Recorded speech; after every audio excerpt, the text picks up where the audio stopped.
Finally out on the Royal Enfield Himalayan 450 after a couple of really rainy days. I've got my quad lock mounted. I'm gonna find a place to talk about the bike. I'm gonna talk about the accessories that I plan to get, the modifications that I have on my mind right now. Everything's subject to change. And I will talk about some of the other YouTubers who have influenced me in buying this bike and who give me more information.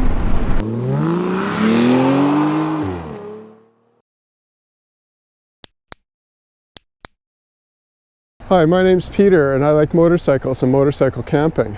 I bought this Royal Enfield Himalayan 450 about 10 days ago, and I'm just in the process of setting it up the way that I like it and for the purposes that I want to use it for. So if you own a Royal Enfield or you're thinking about buying one, stick around.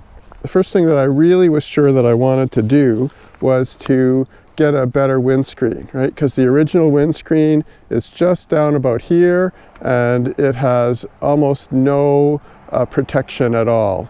And as a daily rider in the winter, I really need something that is more suitable for riding in British Columbia winter. So I got this Givi windscreen, which is quite tall. I have some concerns about maybe it's too tall. It's also quite a bit thinner than the original, so it's a little more flexible, and I don't know how that's going to go. It even came with a warning that you should slow down in high wind. I also added this ADV Tribe GPS mount. I have not mounted my GPS yet. I have to do a little bit of work on planning the wiring. It seems to be super solid, and it came from India in about 10 days, so that was pretty amazing. My only issue with it is this is a 20 millimeter bar, and my GPS mount fits onto about a 16 to 18 millimeter bar, and I had to adapt it to fit on there. I've managed to do that, but that's something to watch out for if you want to mount a mount. There's a number of different mounts available, and I originally was going to get one from Hitchcock's in England. That's where I got the Givi Windscreen, but it wasn't available. Now, speaking of suppliers, there's a real lack of suppliers for the Himalayan 450 in Canada. You know, if you're in Canada, you probably buy stuff from Fortnine, and if you put in the Himalayan 450 in there, you can't find any specific parts for the 450. So I'm expecting that will improve over time, but for now, like even the oil change kit, I've ordered an oil change kit from Hitchcock's in England, and we'll see how long that takes to come.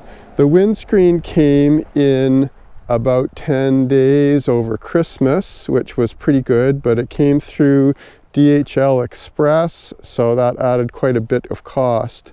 I'm trying to get stuff through the mail from Hitchcock's, and they warn that it could take up to 20 or 30 days, partly because our post office, Canada Post, has been on strike. Anything that comes into Canada, Canada has a 30% duty on automotive parts. So duty, also known as a tariff, adds cost to stuff that you buy from overseas. The other thing that I've done already, because this bike is my commuter bike, I need to be able to carry some stuff, carry my lunch, carry my laptop, carry the stuff that I need to work with.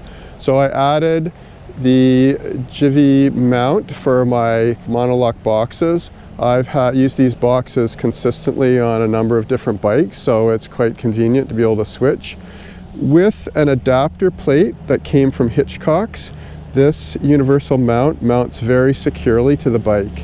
There is another specific mount for this type of box that is also supposed to fit on that mount, but it really is bolted down there real secure. Okay, and my phone mount, I have always used the quad lock mounts. I'm quite committed to quad lock. I have the quad lock case, and this one is mounted with the charging port, so it's got wireless charging. So when I run in the off-road rally in Gold River in the summer. I've got a phone that doesn't require exposure to the rain in case we're running in the rain like we did last year. It gets in the way a bit. If I don't turn the phone sideways, it blocks the display a little bit. So turning sideways is necessary, but not all the apps have a sideways mode, so it's a little frustrating at times. Those are the modifications that I've made so far, but I've got a lot more planned. I'm going to need to do some kind of pannier rails here and mount some luggage on the side. I know that these days most of the off-road riders are going for soft luggage. I think what I'll do is get the pannier rails first. I still have my old luggage that I got off eBay that's cheap, soft, and starting to fall apart, but I can stick that on any kind of rack. So just to save a few bucks to begin with, I'll get that. The Royal Enfield racks cost about $289 Canadian, and the same people, the ADV Tribe that made the front GPS mount, that GPS mount was about $25 US, so it was really inexpensive. So for $89 US, I can get the ADV Tribe Pannier Rails, and that means that I can put together the whole pannier set for about $150 Canadian. So around half of what it costs to get the Royal Enfield. It's hard to beat that. These tires, tires are gonna go. I'm looking at probably getting the Shinko E804-805 combo. That will give me a much better grip off-road. Okay, so riding off-road, one of the things that you need is to get proper protection. This skid plate is partly, it's got a little bit of aluminum here and some plastic here. So that'll do for a lot of the light off-roading, but I'd like something more heavy duty. In the September Sayward Madness, we had a road blockage where some trees had come down and we had to go across by helping each other. And I was really glad that I had put a more updated skid plate on my CRF 250. So I plan to put in the some engine guards that are, it's called the Rally Kit, and it doesn't stick out very much, but it will protect that downward pipe and has an upgraded skid plate. This seat, this is of course the standard seat. There's an upgrade called a touring seat, which I think is a little wider and softer. But what I want to do is get the Enduro seat. And the Enduro seat is a little narrower, and it's a one-piece seat. That will allow me more mobility when I'm riding off-road. I may sacrifice some comfort. If you're interested in doing an off-road roadbook rally, there's a link in my show notes. So you too can join us on Vancouver Island. This is not sponsored. This is just me putting in a plug for an activity that I really enjoy. So if you watched the North American launch video, and who hasn't, we had a lot of our most famous creators there. They got their front tires jammed with mud because there's not a lot of clearance down here on this front fender. And I'm wondering if there are options for that. For the 411, there's a fender raising kit, but because we have these upside down forks, these are very important to protect the upside down forks from a lot of dirt, and you really don't want to be without them. As well, as a daily rider, there's going to be a lot of stuff being flung in there, and I kind of like having this on. It'd be nice if there was an option for a fender that was just a little bit raised. You know, there's a lot of companies producing. There's one that produces in England. It's called Power Bronze. They produce a couple of different windscreens. They seem to have this technology to produce things out of this heavy-duty plastic vinyl. They could, I'm shouting out to them, they could easily design a different kind of fender that gave you more room. And I would get in line to buy that. A little more exotic things. I might add some lights. Now I'm not sure about mounting them. I don't want to block out the blinkers or have big lights that are on the blinkers. I've taken the rubber out of the foot pegs because I'm used to riding with ADV pegs, and I'm quite happy with that, but it's possible that I might end up getting some upgraded foot pegs. There's upgraded brake pedal that I could get. Some people have bent these, and so getting one that at least flips up in a case of a drop, that would be useful.